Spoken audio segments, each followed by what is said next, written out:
एक गांव में एक बंडी पर एक आदमी बर्गर्स बेचता था।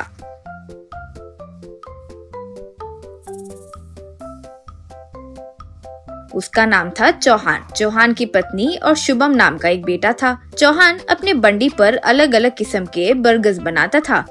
Chicken burger, mutton burger, veg burger, ऐसे कई प्रकार के। वो बर्गर्स बनाता और उसकी पत्नी आए लोगों को वो परोसते हुए उसकी मदद करती थी। शुभम स्कूल में पढ़ाई करता था। शुभम को बर्गर्स बिल्कुल नहीं पसंद थे। उसे नूडल्स बहुत पसंद था। जब भी मौका मिलता वो नूडल्स ही खाता था। रोज बंडी पर आकर पिता को लंच बॉक्स के लिए बर्गर्स पूछता था। माँ खुशी से लंच बॉक्स में बर्गर रख कर देती थी। वो जाने के बाद उससे चौहान, देखा हमारे बेटे को मेरे हाथ के बने बर्गर्स कितना पसंद है। रोज मेरे बर्गर खाए बगैर रह नहीं सकता है मेरा पागल बच्चा, यूं कहा तो वो खुशी से हंसती थी। लेकिन स्कूल के पास लंच टाइम में शुभम बाकी बच्चों के साथ, तुम में से जो भी नूडल्स लेकर आया है उसी को ये बर्गर दूंगा, यूं कहा तो कोई बच्चा उसे अपना नूडल्स देकर उससे बर्गर लेकर खाता था। शुभम वो नूडल्स खाते हुए, कल किसको बर्गर चाहिए अभी बता दो, यूं कहा।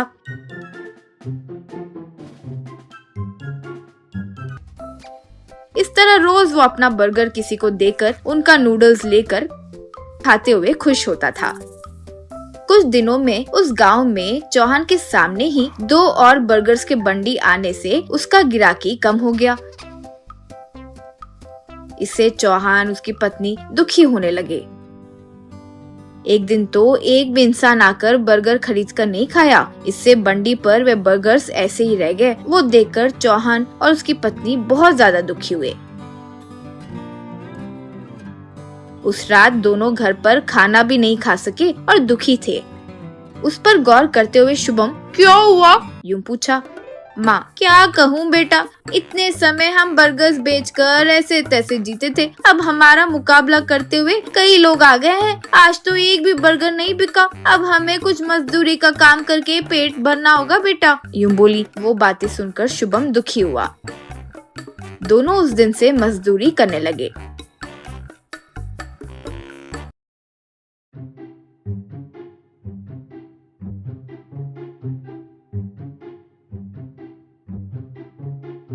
एक दिन स्कूल से घर लौटते वक्त शुभम को एक विचित्र पक्षी नीचे गिरी नजर आई। उसे एक बाण लगा हुआ था। शुभम तुरंत उसे घर लाकर बाण निकालकर उसकी चिकित्सा किया। माँ को उसके बारे में बताया। रोज उसे अच्छा खाना खिलाते हुए अच्छे से उसकी देखभाल करने लगा। एक दिन वो पूरी तरह ठीक हो गई। वो पक्षी घर में सबके साथ अच्छे से मिलजुल कर रहने लगी।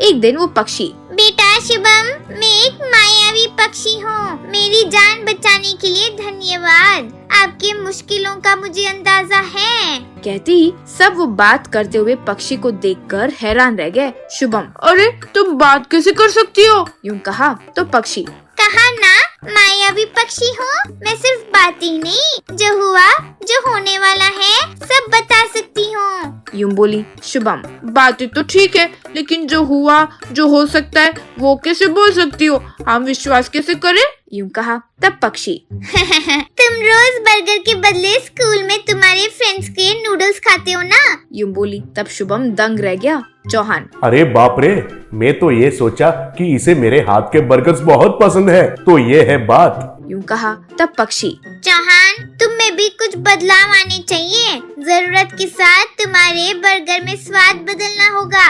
इस बार तुम्हारे बर्गर्स में नूडल्स मिलाकर देखो, तुम्हारा व्यापार जरूर आगे बढ़ेगा। ये मुझे दिख रहा है। अब से तुम जो बर्गर्स बनाओगे वो मेरे माया से बहुत स्वादिष्ट हो जाएंगे। ठीक है, मैं निकलती हूँ, कहकर वहाँ से चली गई। अगले दिन चौहान बंडी पर बर्गर, चिकन, नूडल्स बनाने लगा। पहले वो बर्गर को चीज में अच्छे से डालकर, उसमें कई प्रकार के टुकड़े सब डालकर, पके हुए नूडल्स उसमें डालकर तैयार किया।